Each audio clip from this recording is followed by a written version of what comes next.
Do we have picture? Oh, there it goes. Cool. Alright. So now just go and make sure everything's showing up on this end and get the link out. And you know what? I'd like to watch that later.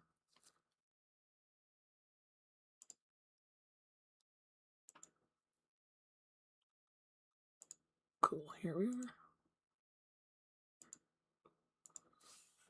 Control C. Control V. Post. Alright. Hello everyone, sorry about that start. Some quick life updates. I haven't really streamed in a few weeks. I think actually probably closer to a month or two. And the reason for that is kind of complicated, but it basically boils down to I pulled my back and I just have been stuck in bed for a while.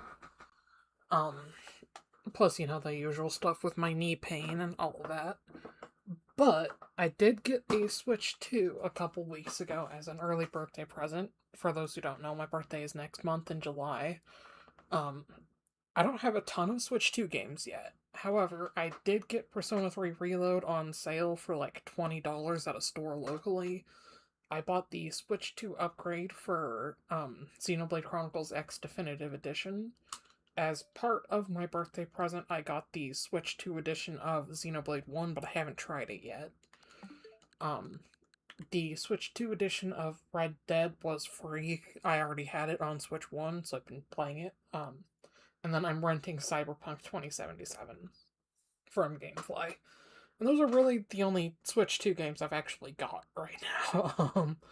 But as you can see, I've been checking out a couple other games that don't run necessarily super great on Switch 1. Like, Persona 5 Royal actually runs pretty well, but a lot of the background textures run at a really low frame rate, and it's really noticeable. Like the safe room wall effect and stuff. The Switch 2 version totally fixes that. It's beautiful.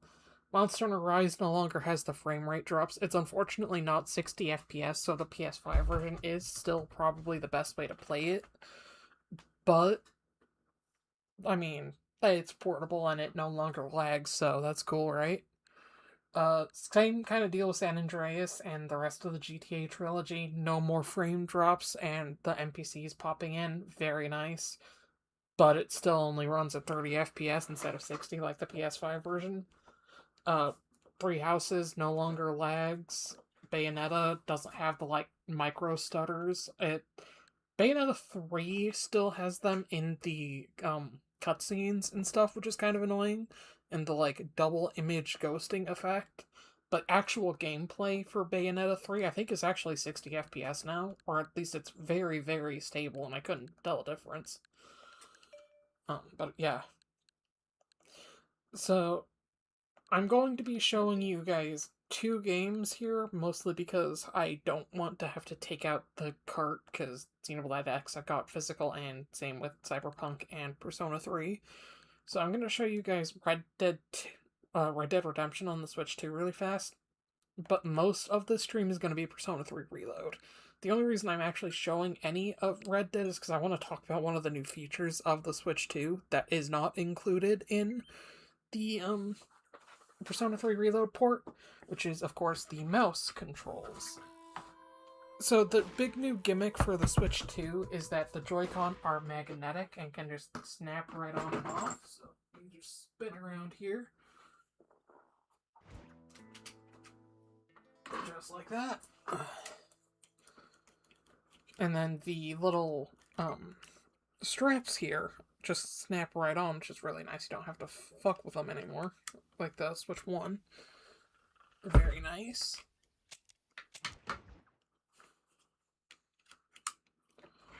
Alright, so I think the best game that I've tried that has motion control integration is actually Cyberpunk.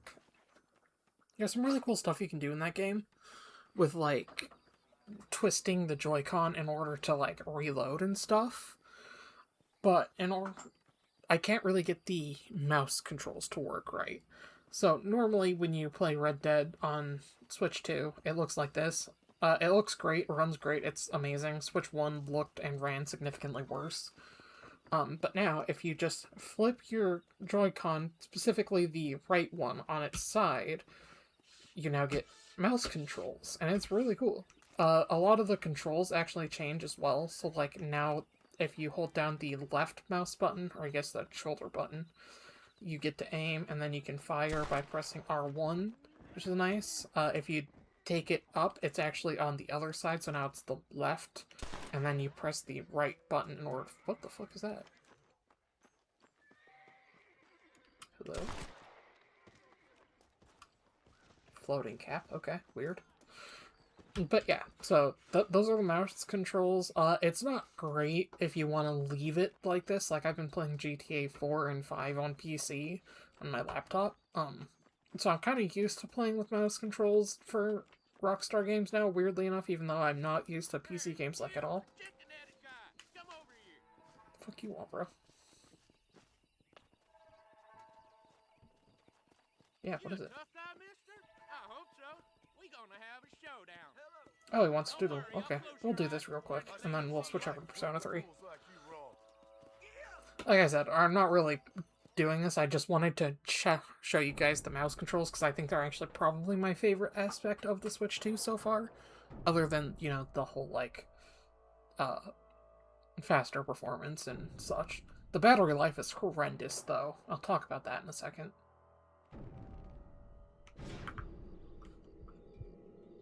One, two.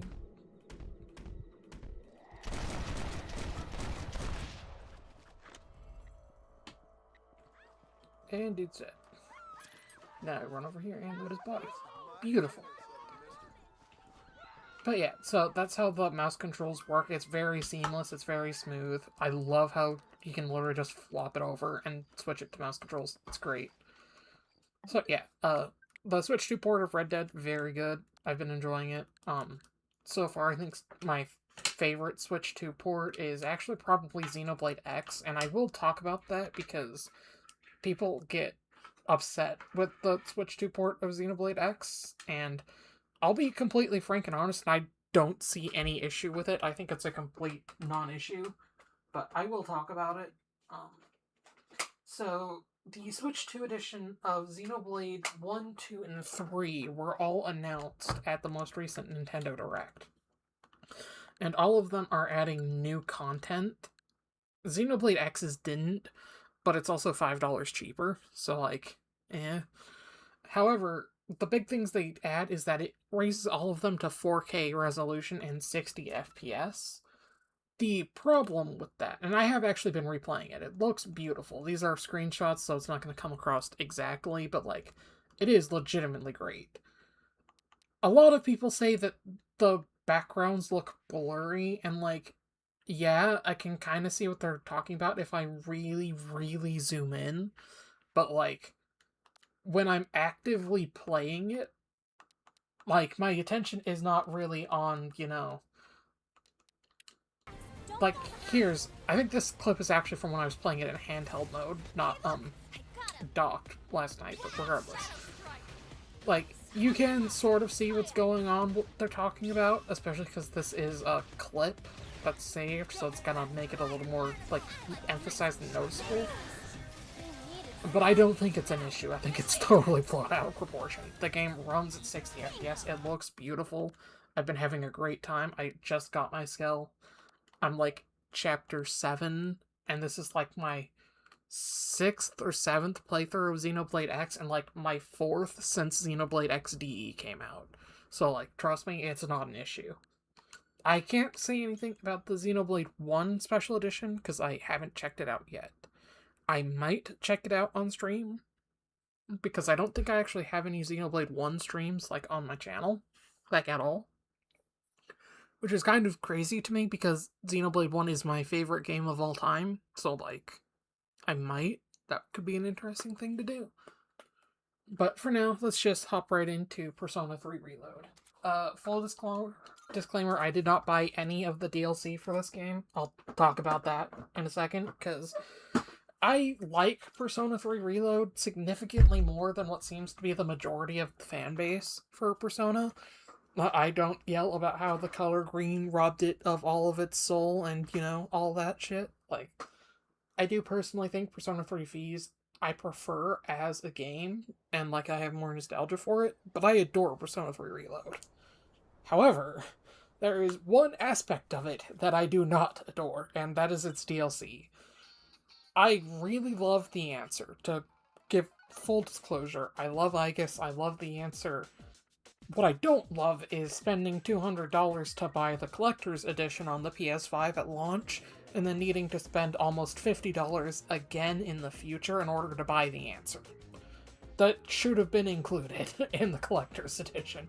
It should have been included at launch, it should not have been DLC, and I shouldn't have had to buy it after buying the fucking version of the game that says all the DLCs included. So, kind of out of, like... what's the word I'm looking for here?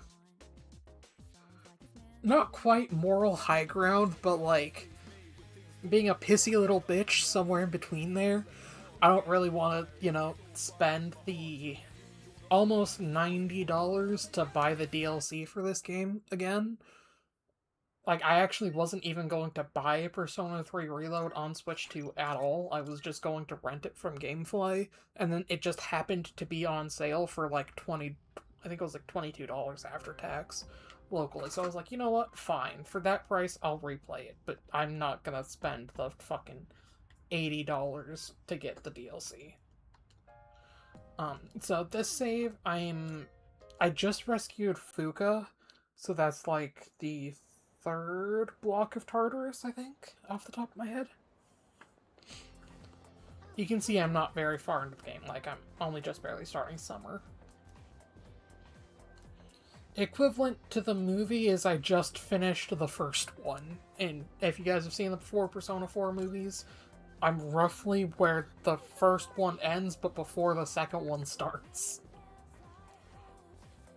To explain that, Persona 3, the movies, they skipped a lot of this stuff, the like a day-to-day, and just kept the big major action set pieces.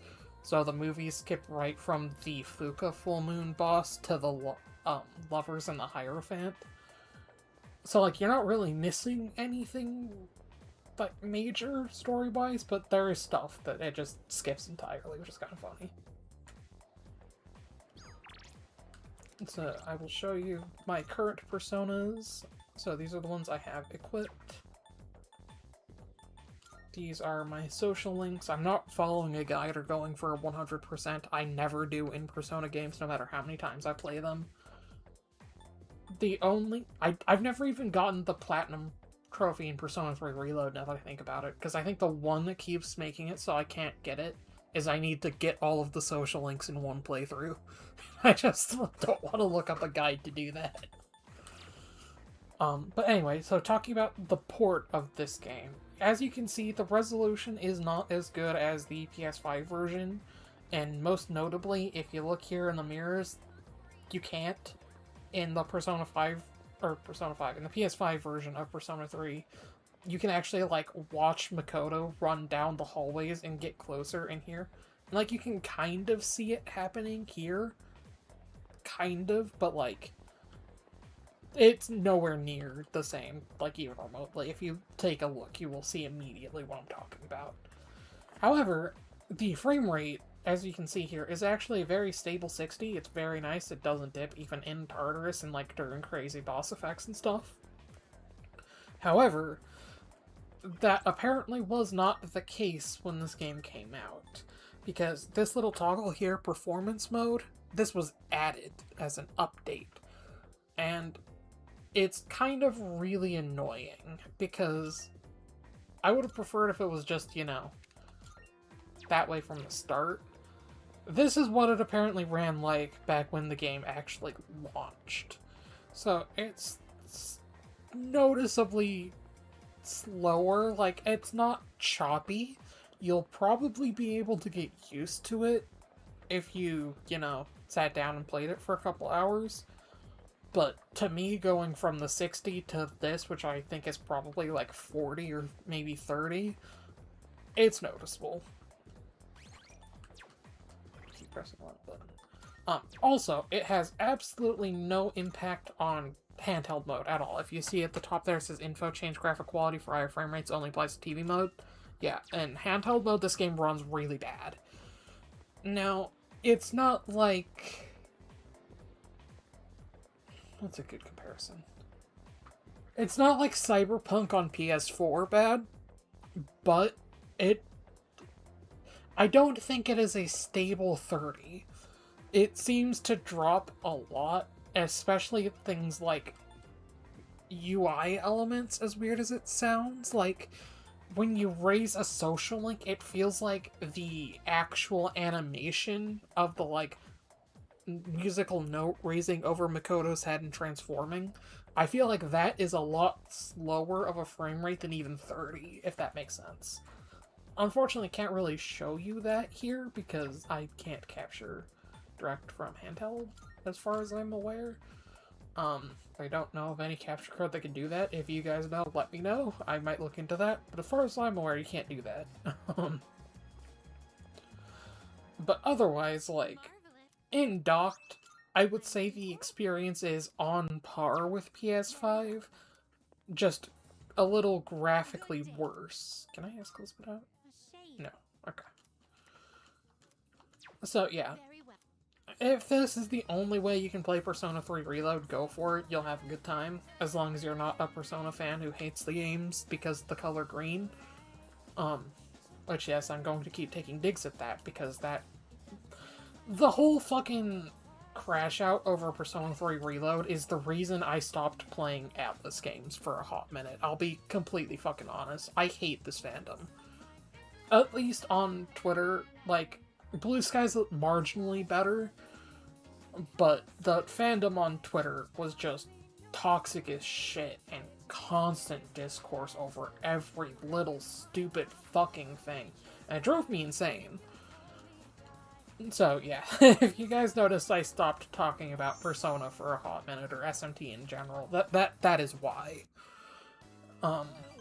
Persona 4 Revival, I've already noticed people talking about how the game is soulless and the fucking portraits ruin shit, and, like, it's gonna be a whole ordeal, I can already tell, especially since they're apparently changing aspects of the story. Like, I saw an article about how they're censoring Kanji because one of his fucking men symbols has been changed to men-female.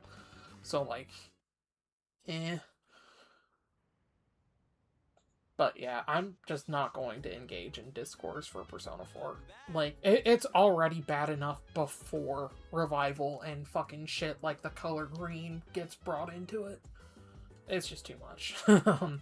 However, what I am excited about, to be clear, I am excited for Persona 4 Revival personally. I love Persona 4, it's one of the most nostalgic games I've ever played.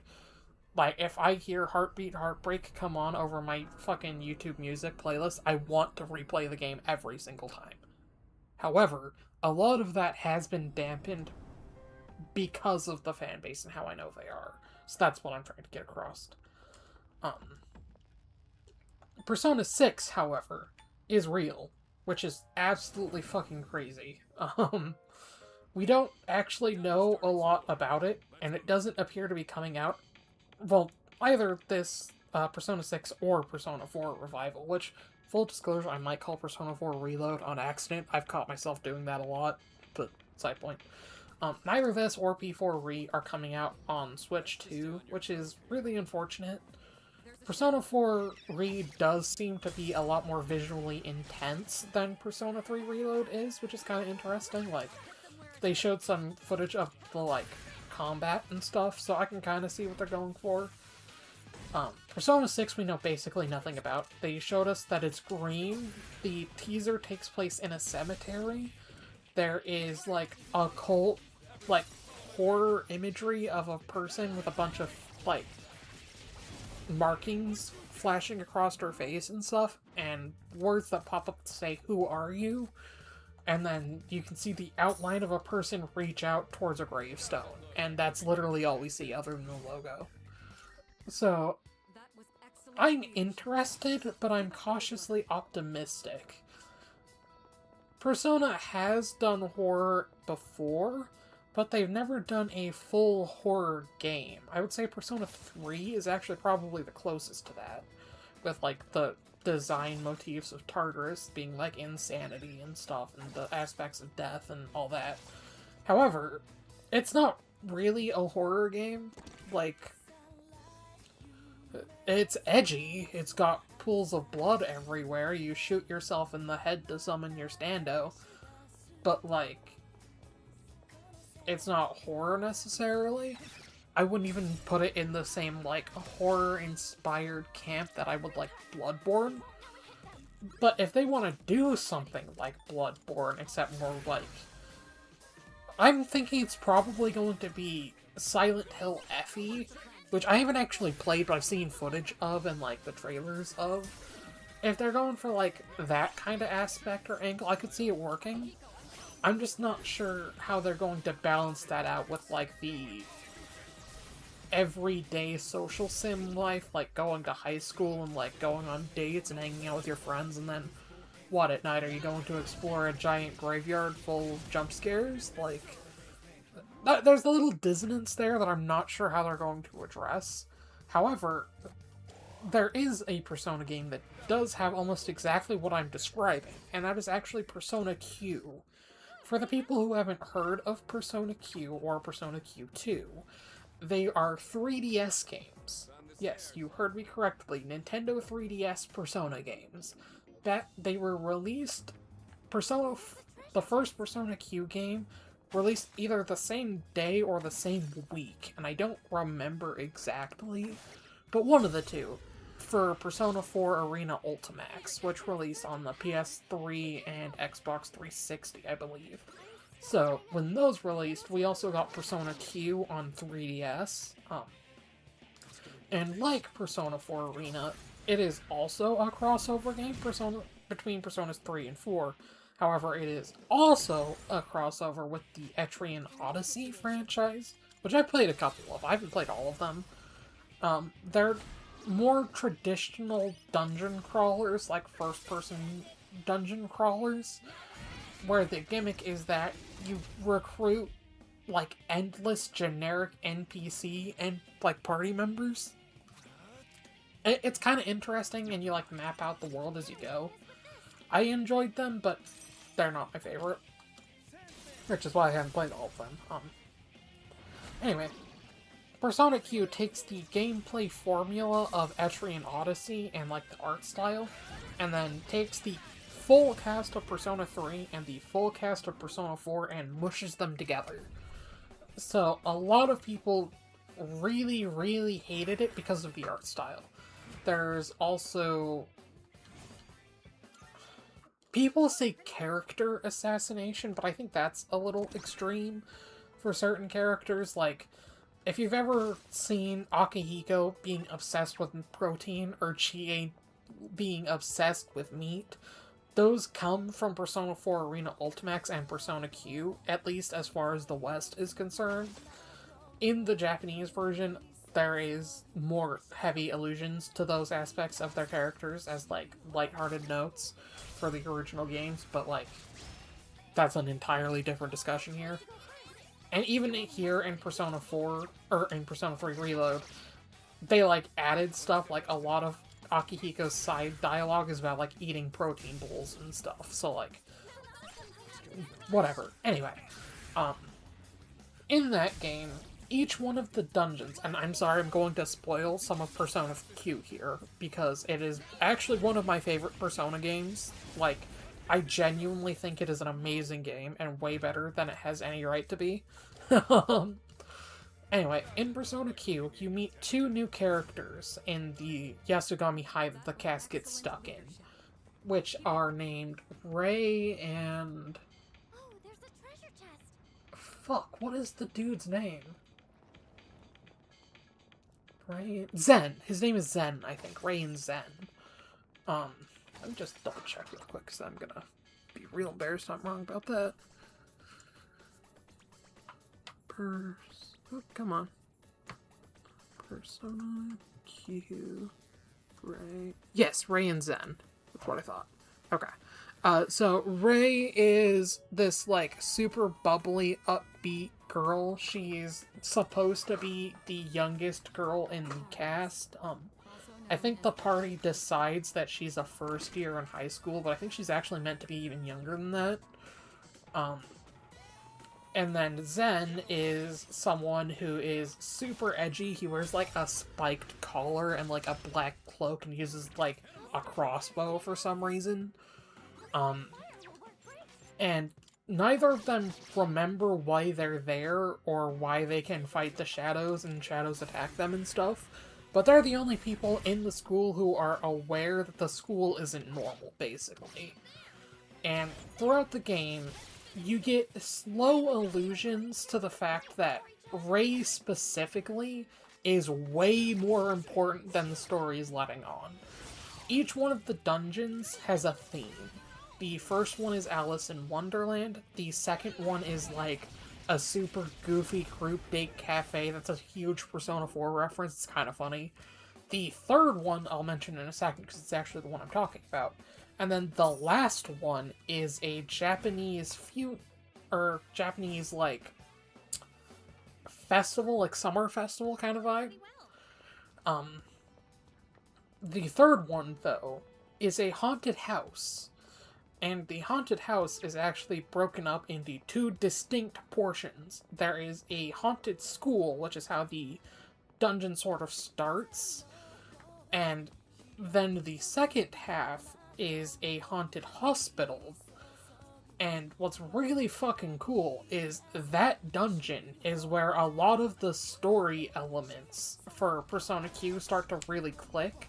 There's a really, really cool connection between the dungeon's design and the story itself.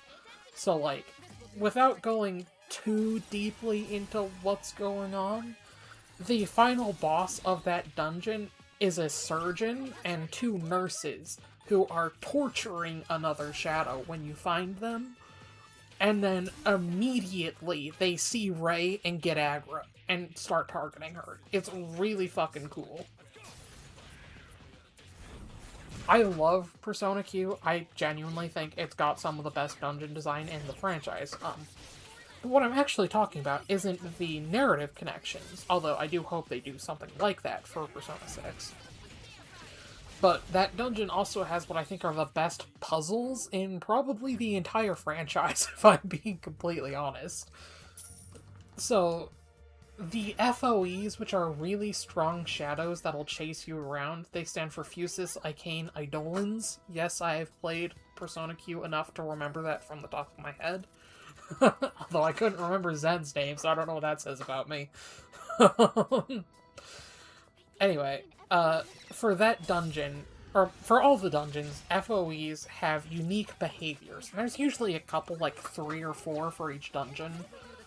So like the ones in the first dungeon are all based off of the night cards from Alice in Wonderland.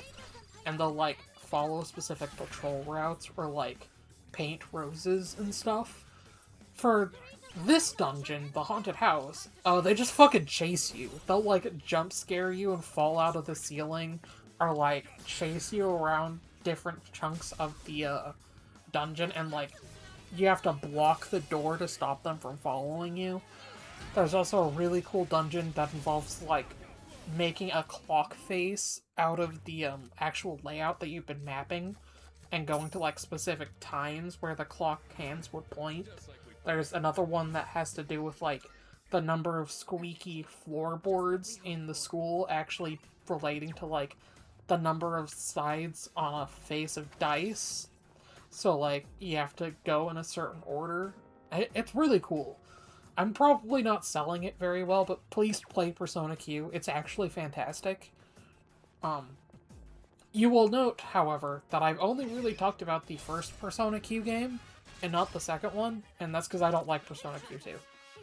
I like the music of Persona Q2. The music is phenomenal, but the story isn't great. I didn't really care for the new characters they introduced, and a lot of the theming for it was just like Persona 5, but again. like, one of the things I really loved about the first Persona Q game is that you can choose which protagonist and party you want to follow at the start. Either Makoto and the Persona 3 party, or you and the Persona 4 party.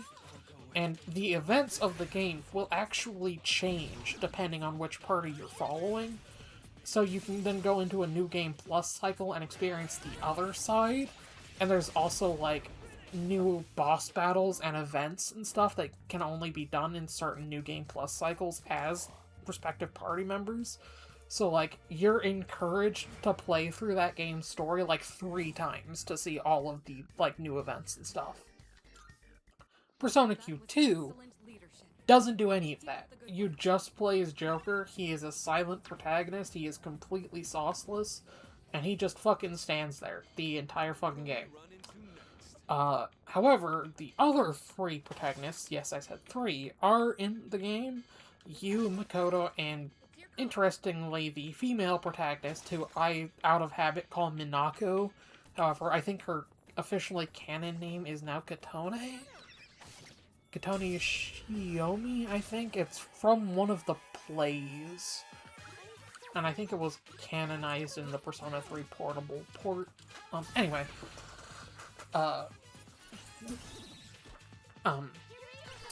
was I saying?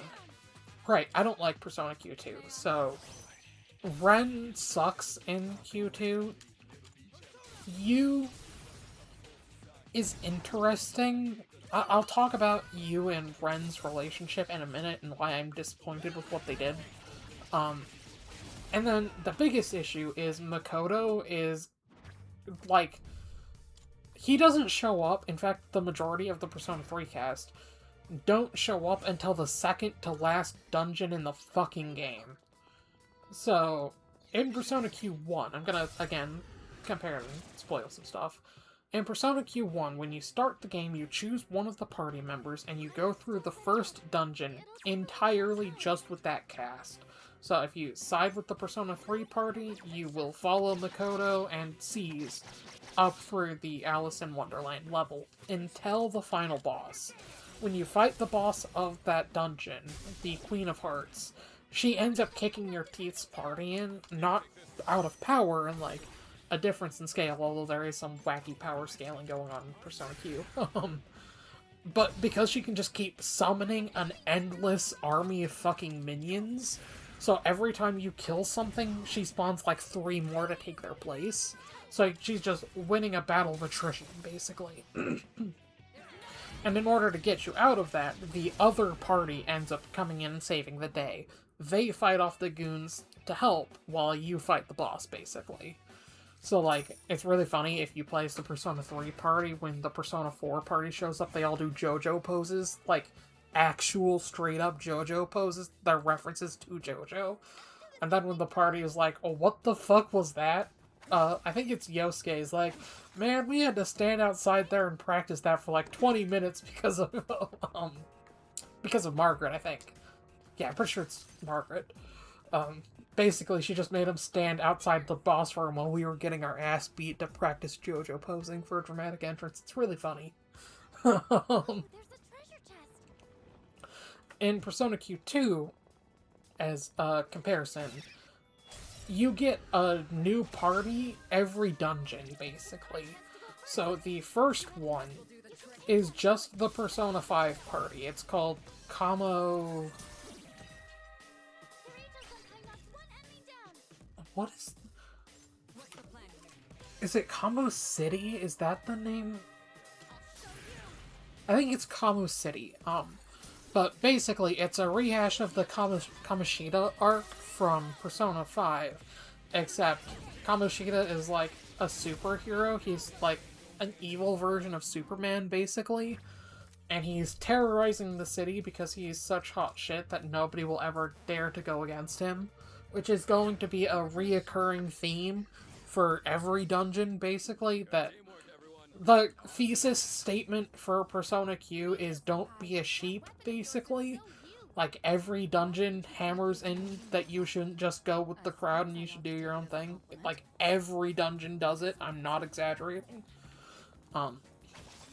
Anyway, about halfway through that dungeon, you end up finding Minako, or Katone, the female protagonist from Persona 3 Reload, or Persona 3 Portable, rather. She is distinctly not in Persona 3 Reload, much to everybody's disappointment.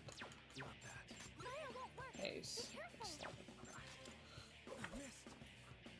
And she actually kind of steals the show a little bit. Like, she is genuinely probably my favorite part of Persona Q2, other than the music. They do something really cool with the music as well, which I'll talk about as I go.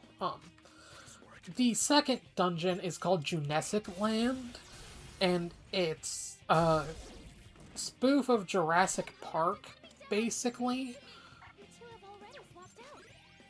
Oh, did I not? Fuck. Okay. That's why I shouldn't talk and try and play Persona at the same time. I'll fuck up like that, but it's fine.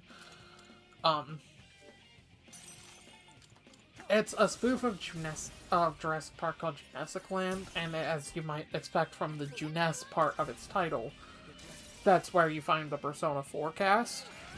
Now, there is concept art. I believe they showed it in one of the trailers, and in the introductory cutscene where he shows up. Yu Narukami is established as being diametrically opposed to Ren, like as a character. And there's really interesting concept art of you literally just standing over Ren's body when, like, a pool of blood, basically. And then when you play the actual game, none of that happens. You get the introductory cutscene where Ren tries to parry you cutting him with his gun, and it's really fucking silly, because it's the only time in the entire game he uses the gun for any reason. And then everyone's like, oh shit, sorry bro, oh, I guess you're kind of like me, huh? Well, I guess we're pals now. And then power of Wildcard Go, basically. So, like, it's not the worst storyline ever, but it's pretty bad. The third dungeon is named Aegis, but it's like capital A period, capital I period, so on and so forth. I'm not sure exactly what it's supposed to be a spoof of, but it's like a generic sci-fi. The problem is you get the bulk of the Persona 3 cast as soon as you get to that dungeon, and then you don't get Makoto until, like, right before the end, if I remember correctly. And then there's some interesting stuff they do with, like, Elizabeth pointing at Minako and saying she can't exist because she's not canon, and then Minako having an identity crisis because she doesn't recognize, or because nobody recognizes her from the Persona 3 cast. So, like, it's kind of cool what they do there, and that is, like, again, Minako is my favorite part of Persona Q. It's worth playing just to see her steal the scene whenever she actually gets to, which unfortunately is not nearly as often as it should be, but I digress. And then the last dungeon of the game, I don't remember what it's called, but it's like Hollywood Boulevard, basically. And then you go and fight the final boss, who has been making everybody live their own little, like, TV movie dreams, so they don't have to question society and can go along with the flow or whatever.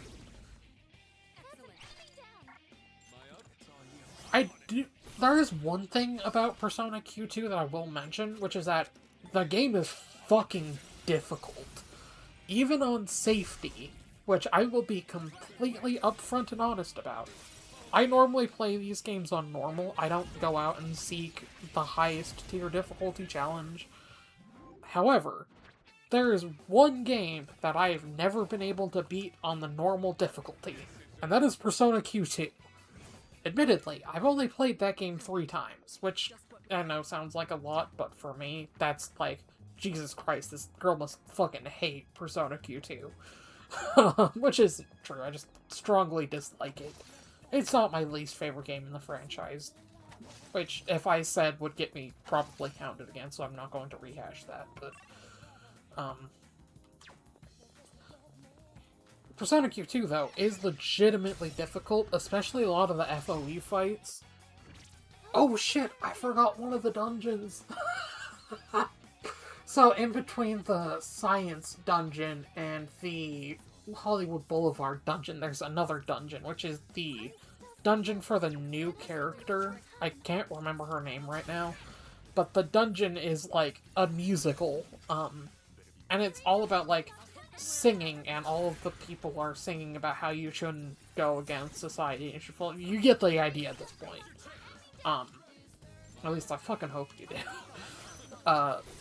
But the FOEs in that dungeon are fucking insane. They're a group of, like, 6 dwarves with Gatling guns who will just absolutely demolish you on sight. It's fucking crazy.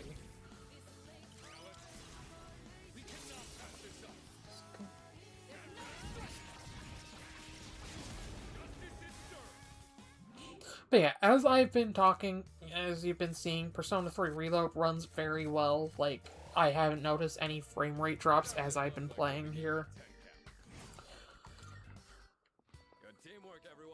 I guess that was a little stutter just there when I exited that battle, but like, I barely even noticed it. It might have honestly been more my TV, because I'm using my second monitor TV, which is distinctly worse than the one I usually play on. Like, my 4K TV that is actually directly behind me, because now I stream in my bedroom, fun fact.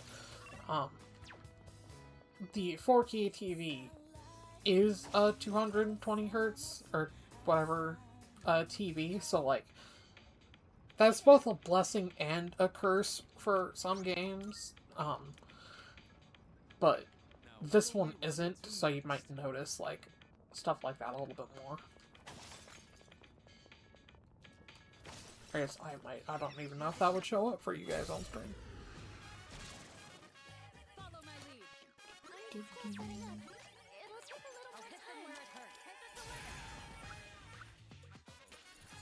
Let's see, what else can I talk about? Oh, I guess there's that.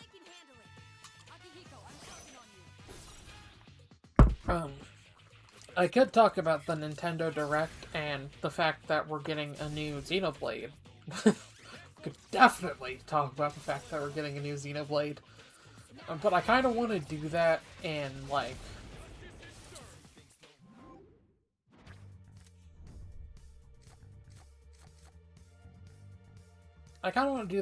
a group chat, or, like, when I'm actually playing a Xenoblade or something. You know? I don't want to just, like, ramble off the cuff, because I'm gonna end up spoiling shit. And specifically, I'm going to end up spoiling Xenoblade X, because I am strongly of the opinion that what we saw are Samarians. And there's really no way you can talk about Samarians without spoiling Xenoblade X.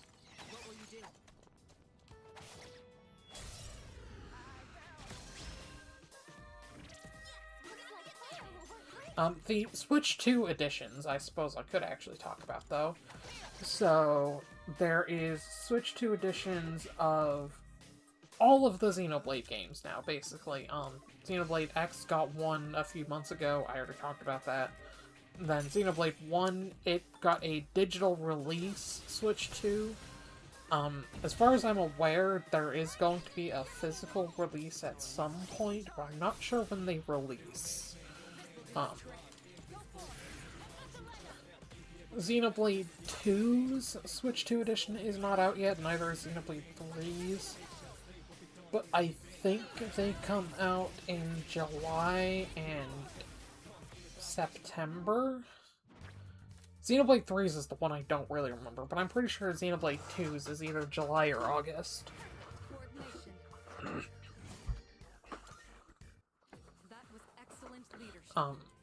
Each one, other than the Xenoblade X, does add new content. The Xenoblade 1 is probably the least consequential, unfortunately. And by that I mean, comparatively to the other two. Obviously, Xenoblade X actually got the shortest end of the stick because it didn't get any new content, but that, again, beside the point. Um, so, the Xenoblade 1 Switch 2 edition, again, I haven't actually played it yet, so I'm just going off of what I remember from the Direct. Got all new voiced heart-to-hearts, which is really cool. I don't know if they got all of the cast back or not. It would be really cool if they did. I know they probably got Jenna Coleman and Adam Howden. Can't believe I blanked on his name. It's fucking Shulk. Jenna Coleman and Adam Howden back, because they got them back for Future Connected. I almost called it Future Redeemed. For Future Connected back in 2021, I think is when that game came out. So, like, they could probably get them back as long as their schedule isn't, you know, crazy. Melia in specific, I could almost guarantee they got back. I know Jenna Coleman is a huge name, but, like, she's fucking Melia. Like, if they got her back for not just Future Connected, but also Xenoblade 3, they probably got her back to talk about this massive plan. Like, let's just be real. Same for Adam Howden. I think he's been a voice in every single Xeno thing except for Torna. Because in Xenoblade 1, he's obviously Shulk. In Future Connected, he is once again Shulk, go figure. In Xenoblade 2, he is once again Shulk, go figure. In Xenoblade 3, what do you know it, he is once again Shulk, go figure. But he is also the Nopon Arcsage for Xenoblade 3. And in Xenoblade X, he's one of the voices for Male Cross. So, yeah, I'm pretty sure the only thing that he's not in is Torna. And even then, he might be a background voice in Torna somewhere, and I just can't think of it off the top of my head. Like, I don't think he is. I don't remember ever hearing him. But that doesn't mean anything for background voice actors. But my point is that out of the entire franchise, if they're going to get any two voice actors to redo their role, it's probably going to be Shulk and Melia. Now, just because I said that doesn't necessarily mean that's true for the rest of the cast. Like, I don't think Dunban's voice actor has done much since Xenoblade, or at least I can't, like, immediately think of anything that I would know him from. Fiora's is in some stuff. Like, I played a game recently where Fiora's voice actress was in it, and it, like, caught me totally off guard, but I can't think of what the game is now. But whatever, I am curious if Xenoblade Genesis is actually going to keep the British voice acting. I hope they do. If it's a sequel to X, or I guess I shouldn't say sequel, because I don't think it's a sequel. I think it's a prequel.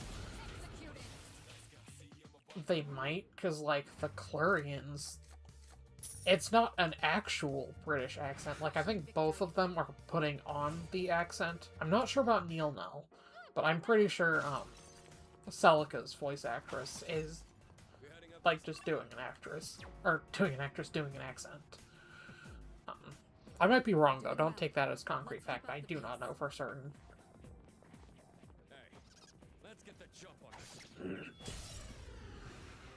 Anyway, besides the new voiced heart-to-hearts, there is also the introduction of the Ether Jet, which I have no idea how you get or how to use, but apparently it's just, like, a motorcycle, basically, that you can pull out to make traversal easier. Now, I like that this exists, but I've also replayed Xenoblade 1, like, a million times, roughly, since it came out. And that's not an exaggeration, I don't think, considering I play it on average every 2 months, and I have since it released on Wii. So, like, it's been a hot minute. So I don't necessarily think the levels are as bad and uninteresting as people say they are. If I can play the game that many times and still love running through Gower Plains, you can too. But I like that they're there, and apparently there is now, like, a mini-game attached to it that's like Xenokart, basically, where you can time attack race against other party members, and each racer gets their own stats and stuff. It's kind of cool. The actual controls for the Ether Bike themselves don't seem great from what I've seen. Like, the turns and handling seem really rough. But I haven't played it, that's just what I've seen. The other two games are a bit more interesting to talk about, in my opinion. Partly because we don't actually know what they're adding. Xenoblade 2 and 3 are both adding essentially a new hero / blade and associated quest. And then they're both also getting a new, I assume, addition to the Land of Challenge. I don't think it's going to be like a separate thing, but it might be, because you have to buy the DLC to buy the Land of Challenge, so like, it might be replacing Merc missions and like, I don't know how the Xenoblade 3 one's gonna work outside of Land of Challenge. I'll be completely fucking real. Like, there's no real other... I guess they could do it in the camp menu, but that'd be real fucking weird. Anyway. For Xenoblade 2, they're adding the ability to control a party of blades with, like, a blade palette of similar... like a blade art palette similar to the one in X's art palette at the bottom of the screen, but like each individual art is a different blade, I assume doing a special. I hope it's a way to do Merc missions without actually needing to sit through the fucking timer, because I hate that about Xenoblade 2.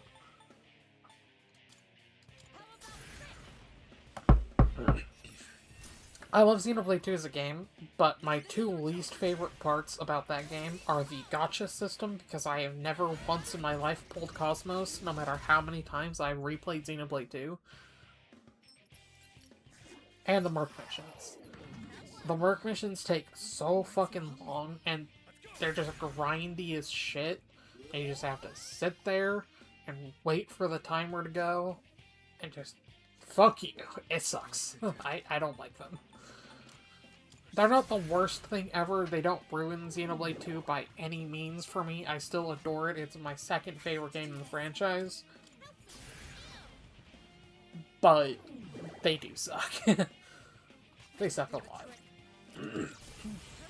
So if we can, like, turn them into a minigame and that minigame be fun, that'd be a net positive in my book. For Xenoblade 3... in addition to the new hero, which I will talk about who I think the new hero and Blade are probably going to be, and like what the options are for that, we're getting a tower defense looking mode that's like almost Vampire Survivors, where you and all of your heroes / party members will like run around from a top-down isometric view and fight, like, miniatures of other enemies. I have no idea how it's going to play, and it looks real fucking weird. I have to assume it's a Land of Challenge thing, like the roguelike mode, which, to be fair, I do love Xenoblade 3's roguelike mode. I actually have the most amount of hours in Xenoblade 3 out of the entire franchise on Switch because of that roguelike mode, and I'm not kidding. Like, I will prove it right now. See? Right there. Sort by longest time, Xenoblade 3. Right there. In front of Xenoblade 1. And it's entirely because of that fucking roguelike mode. That roguelike mode is peak. However, I'm not sure if this tower defense one is going to be. I'm not sure how it's going to play, and again, if that's not going to be tied to the Land of Challenge for, you know, purchasing the DLC reasons, I'm not sure how you're actually going to access it. Like, it would be very video gamey if the way you access this new minigame was by going to camp and then suddenly you're teleported to a battleground with your party members to fight off, like, 200 Levnesses and Kavesi soldiers and shit, you know? Now, obviously the part that I am most interested in, other than the game modes, are the new characters. And there are a couple of options here. I think the most realistically likely is that it's just going to be an entirely new character. For Xenoblade 2 specifically. I don't know who it's going to be, but, like, I think it's going to be a Corvin and, like, a Grosset situation. I don't think it's going to be, like, Malos or Jin or Haze or anything like that. And my reasoning for that is, it is not the Blade's animations that they really need to be concerned about, it's the party members for Xenoblade 2. The Blades themselves, if they did something like Jin, for example, you could just have his animations for as a Blade be the exact same as his animations in Torna, or when he's in your party member in Xenoblade 2's base game. That would be really, really easy. The problem: nobody else has animations for Jin's Odachi. You have to animate not just Rex using it, but also Nia using it, also Zeke using it, also Morag using it, and potentially, depending on when you receive it, or actually no, because I don't think Vandom actually is capable of engaging blades other than Rock, now that I think about it, so never mind that. I was going to say also Vandom, but now that I think about it, I think it's a plot point that he only ever actually uses Rock until he dies. So, no, spoiler for early game Xenoblade 3, a guy named Vandom dies. He is like a tutorial party member, don't worry about it. But yeah, I don't think Vandom uses anybody, but my point still stands that for Rex, Nia, Zeke, and Morag, you need to animate not just auto-attack animations, which are slightly different for every character, by the way, but also art animations and special attacks and shit like that. And I think it would be a lot less work for $5, basically, because again, the Xenoblade XDE is only $5.99 and doesn't include any new content. The 1, 2, and 3 are $10.99, but do include new content. So, I'm sort of factoring in the price, not of necessarily the new mode, although that's probably where the bulk of the money is actually going to go, but the characters. So, like, how much effort do you think Monolith is actually going to put in for these new characters? That's kind of the angle I'm looking at it from, right? And I do not think it would be worth the effort for them to give completely new animations to every single new party member for something like Jin. Now, Malos is interesting, because he is already a Shulk clone. He already uses a Monado. They could use the Monado weapon animations for the party members, and then just have his arts be him using the Monado arts. That would be fine. Then you would just need to worry about a level 4 animation and so on. However, I don't know if they would do that for Malos. He is the only party member who is not... or he's the only member of Torna, I should say, other than Jin, who isn't a New Game Plus. So if they're going to reuse anybody, Malos is the most likely. But it would be really, really weird to be able to use Malos in a fight against Malos. Especially if it's not a New Game Plus thing. Because Malos not only being an Aegis, but that Aegis power being that he has a Monado, are both kind of big reveals. That I know I've spoiled for the sake of talking about this, but like, people know about the Trinity processor at this point if you're a Xenoblade fan, and if you don't, you're not gonna know what the fuck I'm talking about anyway. Yeah, it takes almost 3 games for that sentence to make any sense at all for a non-fan, so don't worry about it. So, I don't know if they would let you use 2 of the Trinity processors, potentially all 3 in the same party, depending on how you quantify Shulk using the Monado, before you even know what the Trinity processor is. So I don't think it's going to be Malice, not for, like, balancing or animation reasons, but for lore reasons. I think it would be really, really weird for them to let you use Malice before you know he is a blade. And even at the bare minimum, that would still mean you don't get to use him at all until Chapter 6. And at that point, you have so many other blades that it's not really a problem. Like, at that point in the story, the only member of Torna left in New Game Plus that you haven't unlocked yet is Mikhail, who you find on the roots of the World Tree. So, like, I don't know. It just seems weird to me for that to be Malice, especially as one of the big, like, marketing things. I wouldn't mind if Malice was the actual answer. I just don't think it's going to be. I think most likely it's going to be an entirely new character.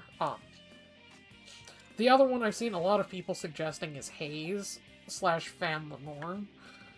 And that one I could see, but again, we run into the animation issue, because, like, not even Laura actually has animations of using Haze's staff outside of her level 4 special in that one cutscene.